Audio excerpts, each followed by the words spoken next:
네, 안녕하세요. 중수투자자입니다. 이번 영상은 오이솔루션 2020년 글로벌 오이 목표라는 제목으로 영상을 좀 찍고요. 그거에 따른 리스크는 또 어떤 게 있는지 알아보고 코스닥 시장은 언제 반전을 할지에 대한 주제로 영상을 좀 찍어보도록 하겠습니다. 제가 앞서서 오이솔루션과 KMW에 대해서 영상을 좀 많이 찍었고 누가 대장인지에 대해서 찍었고요.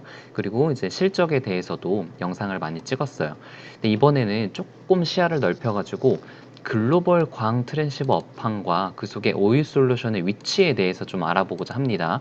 제가 뭐 영상들을 좀 찾아봤는데 이런 영상이 하나도 없어요. 이거는 제가 생각했을 때 좀 좋은 자료의 영상이 될 것 같아서 보시고 많은 도움을 얻으셨으면 좋겠습니다. 자, 일단은 꼭 아셔야 될 게 오일 솔루션은 광 트랜시버를 만들고 있다는 것을 이해하셔야 되고 이 영상을 처음 보신 분들은 혹시 앞전 영상들을 좀 보시면 도움이 되실 거예요. 제가 사실 이 영상을 찍게 만든 영상이 하나가 있어요. 제가 오이솔루션에 대해서 좀 검색을 하다가 MTN 머니투데이 방송 2015년에 오이솔루션 인터뷰를 했더라고요.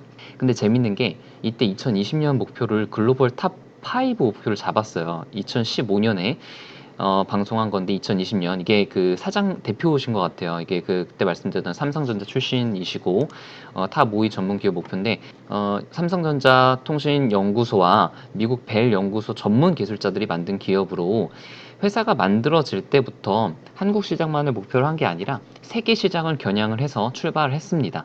그래서 좀 차별화된 제품을 개발 생산하는 기업으로 출발을 했고 대표님께서 세계화 글로벌화에 대한 의지가 좀 확고하신 것 같아요.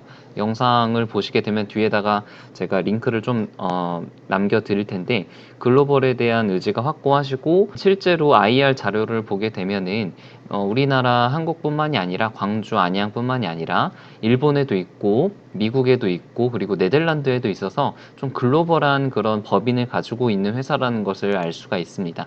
그래서 영상을 보고 나면은 원래부터 글로벌한 기업으로 성장을 하려고 했구나. 이제 그러면은 이제 본격적으로 광 트랜시버 시장에 대해서 알아볼게요.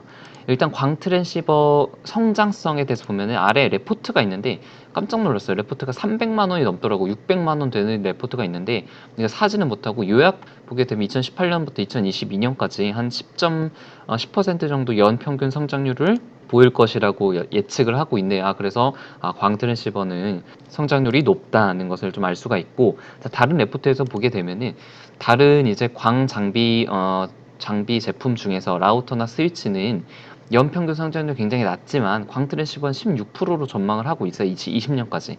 그러니까 굉장히 다른 제품들에 비해서 광 트랜시버라는 제품이 성장률이 굉장히 높다는 것을 알 수가 있죠. 참고로 이 레포트는 2017년 광통신 장비에 대한 레포트인데 제가 메일 주소로 이 자료를 좀 보내드리도록 하겠습니다. 구독이랑 메일 남겨주시면 자료를 좀 보내드릴게요.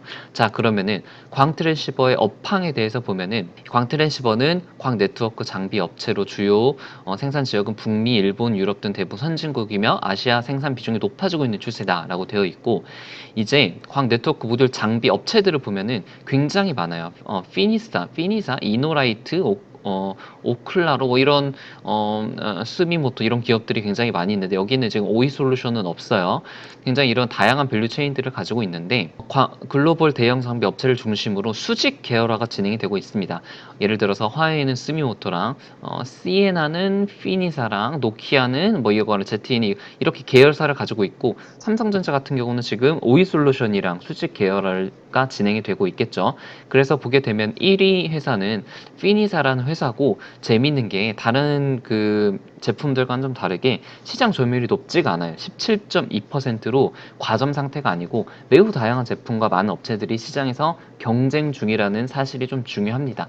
그래서 다른 이제 CFP2 제품화에 성공한 기업도 있고, 이런 업체들이 존재하고, 뭐 100기가 이상 데이터용 시장 선도 업체는 이노라이트, 뭐 이런 식으로 굉장히 다양한 업체들이 다양한 품목에서 경쟁을 좀 벌이고 있다라고 이제 알고 계시면 되는데, 다른 시장이랑 좀 비교를 했을 때도 라우터랑 스위치가 시장 규모가 가장 크지만 성숙기에 진입을 해서 성장률이 매우 낮지만 광 트랜시버 같은 경우는 성장률이 매우 높고 CR4 그러니까 그 과점 상태가 아니라는 거예요. CR4 40% 넘지 않는 완전 경쟁의 시장이고 피니스타가 시장률 17%고 2위가 7%고 나머지 사업자들이 4% 이하여서 굉장히 지금 경쟁이 치열하게 일어나고 있는 그런 시장이다라고 알고 계시면 되고, 다른 기업들과 다르게 광트랜시버는 경쟁이 치열한 시장이다라고 이제 보고 계시면 될 것 같아요. 자, 그럼 이제 오이솔루션의 글로벌 점유율에 대해서 알아볼게요.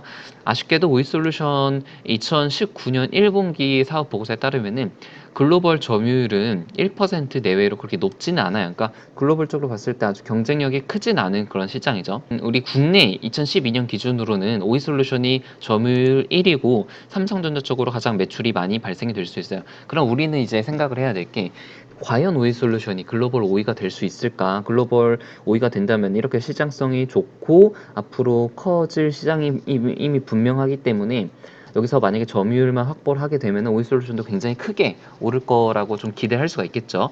근데 일단은 이제 삼성전자 쪽으로 가장 많은 매출이 발생이 되고 있고, 뭐 노키아, 화웨이, 에릭슨 쪽으로도 제품을 공급한다고 되어 있는데, 제가 알아본 바로는 화웨이, 에릭슨 이제 화웨이 코리아, 에릭슨 코리아 쪽이고, 노키아랑도 조금 거래를 하고 있는데 메인은 일단 삼성전자인 것 같아요. 자, 그러면 어떻게 저희가 예측을 하면 되죠? 삼성전자가 크면은 오이솔루션도 클 수밖에 없는 그런 구조라고 이제 생각을 할 수 있겠죠. 결국에는 삼성전자가 얼마나 글로벌 시장에서 통신 장비 점유율을 차지하느냐가 메인 관건인 것 같아요. 자, 오늘 공시가 나왔는데 120억 공시가 나왔어요. 그러니까 상당히 큰 금액을 또 수주를 한 거죠. 그래서 이렇게 삼성전자랑 계속 좋은 관계를 유지를 하고 있습니다.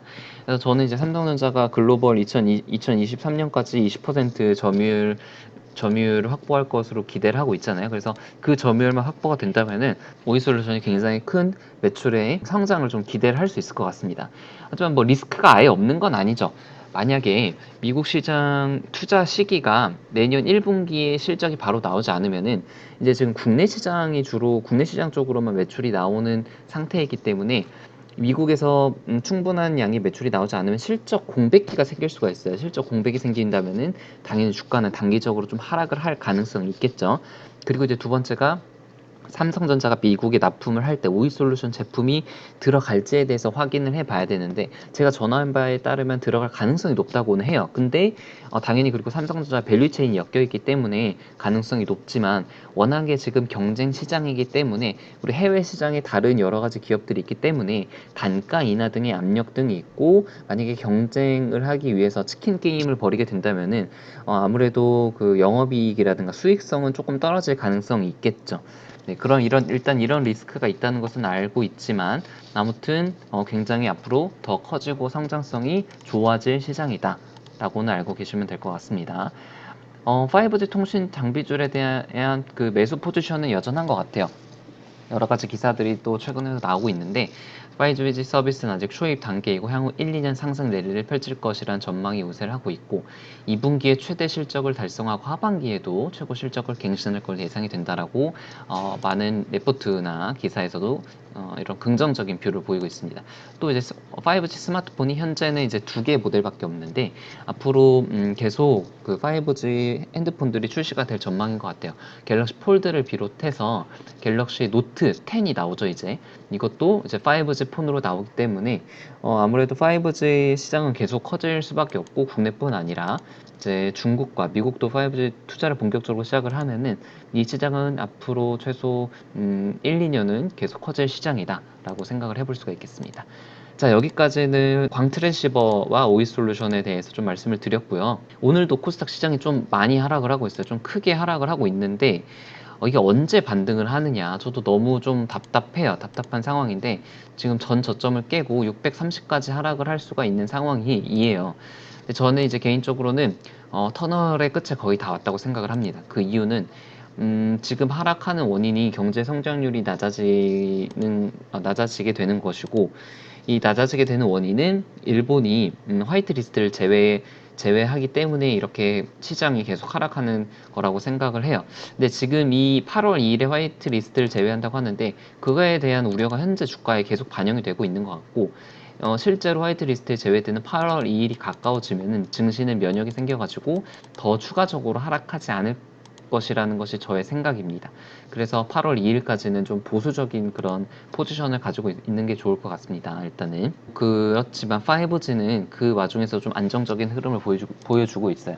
혹시 믿을 거는 좀 실적밖에 없는 것 같아요. 좀 시장은 좀 조심을 해야 되지만 5G에 대한 긍정적인 뷰는 여전하다라고 정리를 할 수 있겠고, 그 아까 말씀드린 그 2017년 광트랜시버에 대한 좋은 자료가 있어서 원하시는 분들은 구독하시고 아래 메일 남겨주시면 제가 보내드릴게요. 글로벌 탑5 전문기업 목표라는 그 유튜브 영상도 링크로 좀 남겨드릴 테니까 가셔가지고 보시면 또 좋은 참고가 되실 것 같습니다.